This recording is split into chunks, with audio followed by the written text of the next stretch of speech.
Lini serang Manchester United dihujat habis-habisan setelah tampil mandul di musim lalu. Produktivitas skuad Iblis Merah kalah telak dari klub-klub raksasa Premier League. Demi mengatasi masalah ini, pasukan Manchester Merah sudah mendatangkan Ruud van Nistelrooy. Posisi striker tengah juga sudah diperkuat dengan merekrut Joshua Zirkzee. Ketajaman setan merah juga bakal semakin mengerikan karena punya Amad Diallo di sisi kanan. Bagaimanakah regenerasi penyerangan Manchester United yang diprediksi kembali gacor?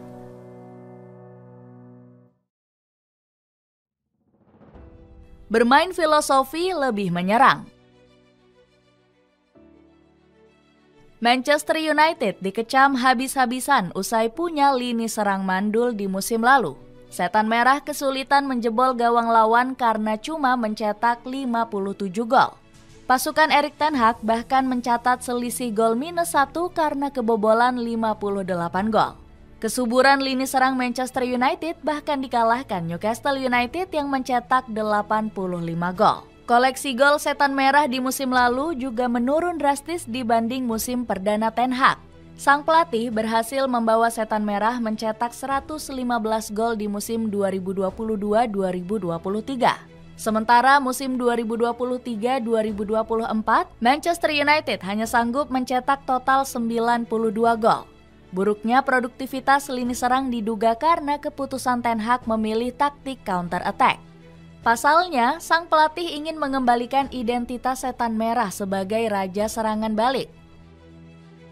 Jadi kami semua melihat ke sejarah Manchester United dan kami juga melihat kualitas skuad. Lalu pertanyaannya, kami ingin menjadi tim seperti apa? Jawabannya, kami ingin menjadi tim yang punya transisi terbaik di dunia. Kami ingin bermain dengan cepat dan agresif.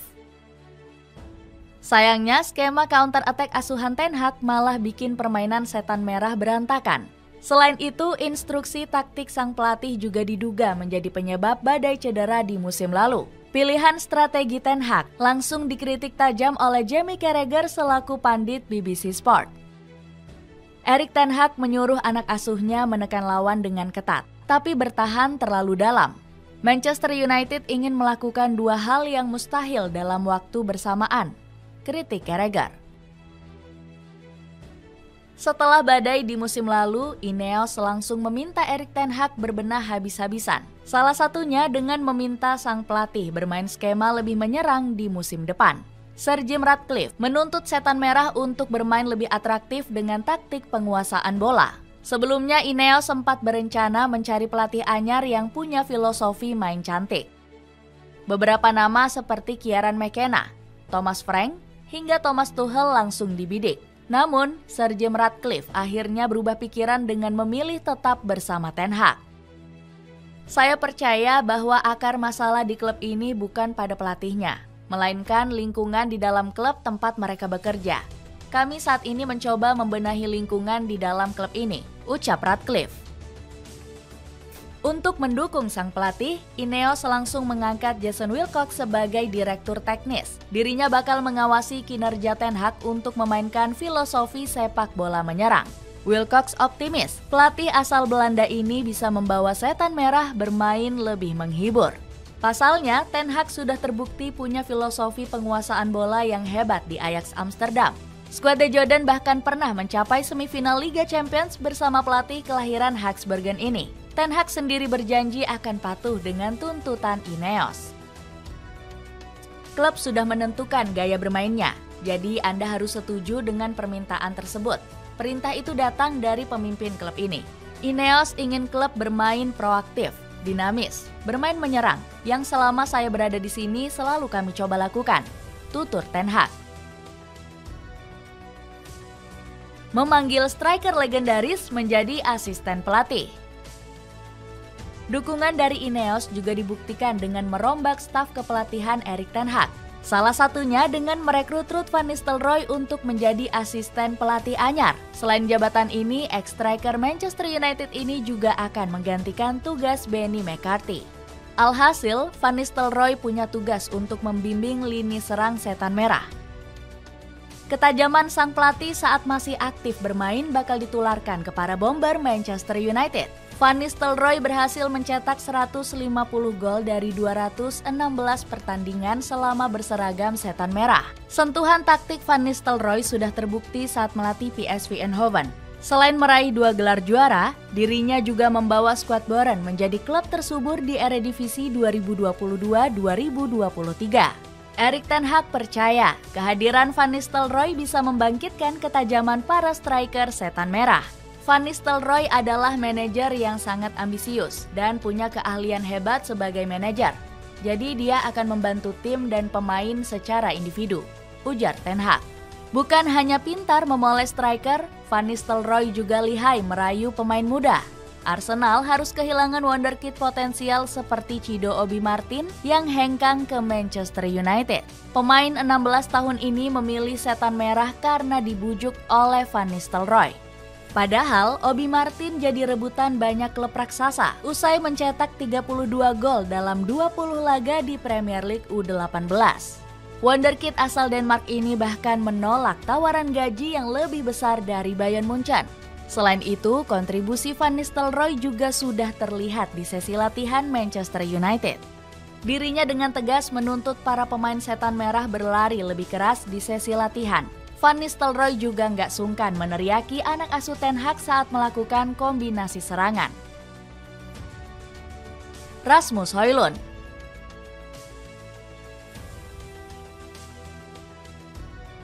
Manchester United masih akan bertumpu pada ketajaman Rasmus Højlund di musim depan. Setan Merah berharap striker asal Denmark ini bisa tampil lebih gacor dibanding musim lalu. Ketajaman Højlund sempat tersendat usai tampil angin-anginan di musim lalu.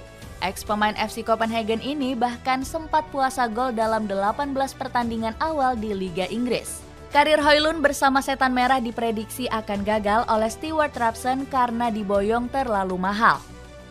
Højlund adalah striker yang bisa memimpin lini depan. Dia punya sedikit kecepatan, dia punya sedikit tipu daya. Namun harga sebesar itu terlalu mahal untuk seorang pemain yang masih belum terbukti, sindir pandit ESPN ini. Meski diprediksi mandul, ketajaman Højlund perlahan mulai terlihat jelang akhir musim. Sang striker akhirnya mengoleksi 10 gol di gelaran Premier League musim lalu. Keganasan Højlund bahkan sempat meneror panggung Liga Champions dengan koleksi 5 gol dari 6 laga. Performa yang semakin membaik bikin Højlund kembali percaya diri menatap musim depan. Sekarang saya sudah jauh lebih tenang, terutama saya nggak lagi terlalu khawatir tentang apa yang dikatakan orang-orang, ungkap Højlund. Alhasil, ketajaman Højlund dipercaya akan semakin meledak di musim 2024-2025. Selain itu, semangat sang bomber terus bertambah karena baru saja mewarisi nomor punggung 9. Namun sayangnya, ambisi Højlund untuk memimpin lini serang Setan Merah harus terhambat cedera. Baru-baru ini dirinya dikonfirmasi bakal absen selama 6 pekan akibat masalah hamstring. Cedera ini didapat sang pemain saat menjalani laga pramusim melawan Arsenal. Padahal di pertandingan ini, Højlund tampil menjanjikan hingga berhasil menyumbang 1 gol. Amad Diallo.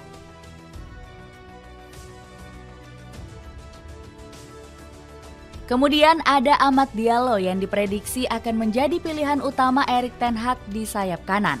Ex-winger Atalanta ini semakin disorot sejak tampil brilian di penghujung musim lalu. Penampilan Amad disebut jauh lebih moncer dibanding pemain inti seperti Antony. Winger asal Brazil ini semakin dikritik karena cuma sanggup mencetak 3 gol dari 38 pertandingan. Selain itu, mental Antony juga sempat menurun drastis akibat masalah rumah tangganya. Alhasil, Ten Hag sempat beberapa kali memasang Amad sebagai pemain alternatif di sayap kanan. Percobaan sang pelatih terbukti berbuah manis setelah sang pemain tampil gacor.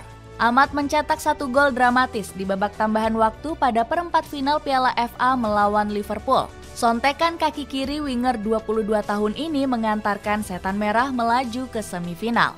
Ten Hag memuji habis-habisan performa Amad yang memperpanjang harapan timnya meraih trofi juara. Amad terlihat sangat tajam hari ini. Saya rasa dia bermain dengan bagus sebagai pemain pengganti, dan itu juga sesuatu yang bagus untuk masa depan klub ini, ungkap Ten Hag. Kehebatan Amad di akhir musim seolah membuktikan prediksi jitu dari Rio Ferdinand. Amad adalah talenta yang sangat menarik. Dia punya bakat hebat, nggak bisa diragukan lagi. Saya akan sangat senang jika Ahmad diberi lebih banyak kesempatan, ujar pandit TNT Sport ini. Belum puas tampil moncer, Ahmad kembali mencuri perhatian sang pelatih di pramusim. Sejauh ini sang pemain sudah 2 kali menjebol gawang lawan saat melawan Glasgow Rangers dan Real Betis. Akselerasi lincah sang pemain di sayap kanan sukses menghidupkan serangan setan merah. Selain itu, ex-pemain Sunderland ini juga punya visi brilian untuk membongkar ketatnya pertahanan lawan. Dengan kontribusi 2 gol di pramusim, Ten Hag sudah berjanji akan memberi Ahmad lebih banyak kesempatan. Di akhir musim lalu, Ahmad menjalani masa-masa yang sangat menyenangkan di tim utama kami dan memainkan beberapa pertandingan bagus. Musim ini harus menjadi tahunnya, sanjung Ten Hag. Marcus Rashford. Kebangkitan lini serang Manchester United juga bakal digendong oleh Marcus Rashford. Pemain asal Inggris ini dihujat habis-habisan setelah ketajamannya menghilang di musim lalu. Insting predator Rashford di kotak penalti mendadak tumpul karena hanya mencetak 8 gol. Jumlah ini berbanding jauh dari musim 2022-2023 di mana sang pemain mengemas 30 gol. Selain performa yang menurun, Rashford juga dihujat karena terlalu malas di lapangan. Sang pemain jarang membantu pertahanan setan merah saat mendapat serangan balik dari lawan. Pandit lokal Inggris seperti Jamie Redknapp mengecam habis-habisan tingkah striker 26 tahun ini. Rashford dianggap tampil malas-malasan di beberapa laga Manchester United musim lalu. Melihat Rashford berjalan-jalan, seolah-olah ada sedikit kesenangan di luar sana. Ini Liga Inggris, Anda harus mencoba memenangkan pertandingan, kritik Redknapp. Alhasil, performa buruk di musim lalu bikin Rashford sempat dirumorkan bakal segera hengkang. Paris Saint-Germain langsung mendekati pemain asal Inggris ini untuk menggantikan Kylian Mbappe. Skuad Les Parisiens menilai Rashford bakal jadi pengganti yang sepadan untuk kapten timnas Prancis tersebut. PSG bahkan rela mengeluarkan 80 juta pound sterling untuk membeli pemain asli Manchester ini. Sayangnya, ambisi raksasa Prancis ini bakal sia-sia karena Rashford menolak pergi. Produk Akademi Setan Merah ini masih ingin terus bertahan di Old Trafford musim depan. Dirinya bertekad kerja keras untuk kembali tampil gacor di lini serang Manchester United. Erik ten Hag langsung bahagia Rashford memilih bertahan di skuad asuhannya. Rashford mampu, dia sudah mencetak begitu banyak gol di usia yang relatif muda. Dia mampu melakukannya. Jadi saya yakin, 100% yakin, dia bisa melakukan hal yang sama seperti beberapa tahun lalu, prediksi Ten Hag. Joshua Zirkzee.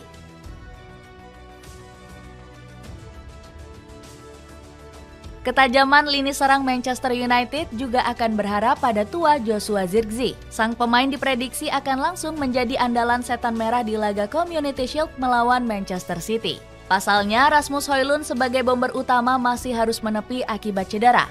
Kiprah Zirkzee di lini serang pasukan Manchester Merah sudah ditunggu-tunggu oleh para penggemar. Pasalnya, sang bomber menarik perhatian usai menorehkan 12 gol dan 7 assist untuk Bolonya.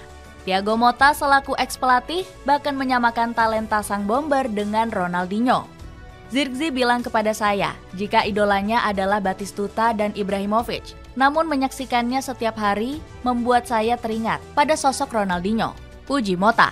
Meski disanjung setinggi langit, karir Zirkzee di Setan Merah justru diragukan oleh Gary Neville. Pandit Sky Sports ini ragu sang striker bisa beradaptasi dengan permainan Setan Merah. Sampai Manchester United bisa membangun pola permainan yang konsisten, menjadi penyerang tengah di tim itu akan menjadi pekerjaan yang mustahil, ucap Neville. Namun, omongan buruk Neville ini segera dibantah langsung oleh Ten Hag yang masih optimis. Zirkzee adalah pemain yang bisa menghubungkan permainan, bisa bermain, menahan bola, punya ide bagus, kreatif, dan bisa menggiring bola dengan baik, ucap Ten Hag. Komentar sang pelatih ini memberi sinyal kalau Zirkzee memang striker tipe modern yang punya skill paket lengkap. Dirinya rajin turun ke area tengah lapangan untuk menjemput bola atau membuka ruang. Selain itu, Zirkzee juga punya gocekan bola yang lebih lengket dibanding Højlund. Namun, bukan nggak mungkin, kedua pemain ini akan diduetkan dalam skema 4-2-2-2. Ten Hag berpotensi memasang Zirkzee dan Højlund secara bersamaan di lini serang. Alejandro Garnacho. Nama Alejandro Garnacho nggak bisa dilupakan untuk membawa setan merah tampil lebih gacor. Di musim lalu, sang pemain sering menjadi senjata kejutan Erik ten Hag untuk membongkar pertahanan lawan. Garnacho sukses menjawab kepercayaan sang pelatih dengan mencetak 10 gol dan 5 assist. Namun, penampilan menjanjikan sang pemain masih dihujat oleh Gary Lineker selaku pandit lokal Inggris. Garnacho sangat mengancam, namun keputusan akhirnya masih sangat buruk, kecam Lineker. Hujatan pedas dari pandit BBC Sport ini sama sekali nggak digubris oleh Garnacho. Pemain asal Argentina ini langsung membuktikan kualitasnya di laga krusial sekelas final Piala FA. Bermain di sayap kanan, Garnacho justru semakin berbahaya mengancam pertahanan Manchester City. Akselerasi sang pemain berkali-kali merepotkan Nathan Ake dan Josko Gvardiol. Selain itu, sang pemain juga bikin The Citizens nggak berani bermain garis pertahanan tinggi. Pasalnya, skema ini bakal jadi makanan empuk untuk Garnacho yang punya kecepatan kilat. Sang pemain akhirnya mencetak 1 gol vital saat memanfaatkan kesalahan Gvardiol. Performa gacor Garnacho di sayap kanan memang jadi senjata rahasia Ten Hag di musim lalu. Ian Wright mengaku terkejut melihat produk Akademi Atletico Madrid ini bersinar di posisi barunya. Saya tidak berpikir dia terlibat dalam permainan sebanyak di sisi kanan. Tetapi begitu dia mendapatkannya, dia bisa keluar, masuk ke dalam. Dia sangat berbahaya, sanjung legenda Arsenal ini. Dengan regenerasi baru di lini serang, akankah Manchester United bakal lebih gacor mencetak gol demi bersaing merebut gelar di musim depan?